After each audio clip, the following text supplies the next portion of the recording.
Up next for us here this evening, a new state review finds that some questionable spending patterns have been happening with the Chautauqua County Industrial Development Agency.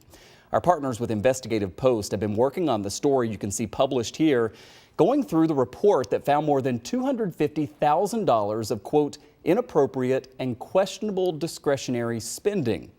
J-Dale Shoemaker joins us now. He is a reporter with Investigative Post and has, I guess, J-Dale, you could say, kind of on the beat of all of these IDAs because there are issues, it seems, with a bunch of them. Tell us about the quote-unquote questionable spending that's happening down in Chautauqua County, according to this draft, at least. Sure. So what we have here is this is what would have been a routine review by the state authority's budget office. This is one of the state agencies that has oversight over IDAs.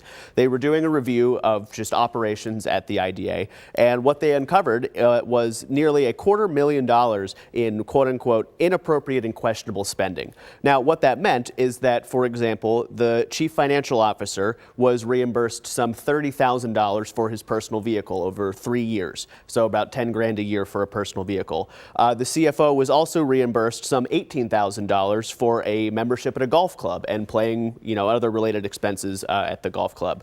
The CEO, the CFO, and other people, they were reimbursed some $26,000 for various meals. The IDA was also throwing pretty expensive holiday parties, though that bill came in at about $7,000. And they also were giving donations and doing sponsorships around town, including a pretty big donation to the National Comedy Center. So it's not like we're talking about allegations of illegality here, right? How does that work? I mean, what is the specific, I guess, contention in this? And then usually these audits come with recommendations, right?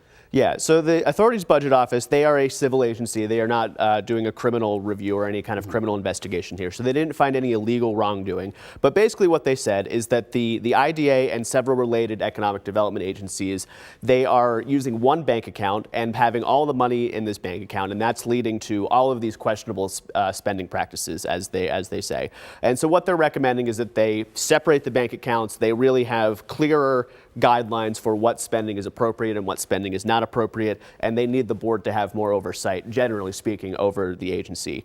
Because another issue they found is that the IDA was fast-tracking certain projects in order to get them subsidies. In just about the 20 seconds we have remaining here, any response from the IDA to this? Actually, yes. When I reached out to the IDA for comment, I received a response from their attorney who urged us not to publish this story. Because it's a draft. Yes, because it's a draft of a report. We, of course, did publish this. We think this is newsworthy, but they were not happy to see this come to light. All right, more to come then on that as this draft becomes something more permanent. J-Dale Shoemaker with Investigative Post. Thanks for coming in, J-Dale. Thank you.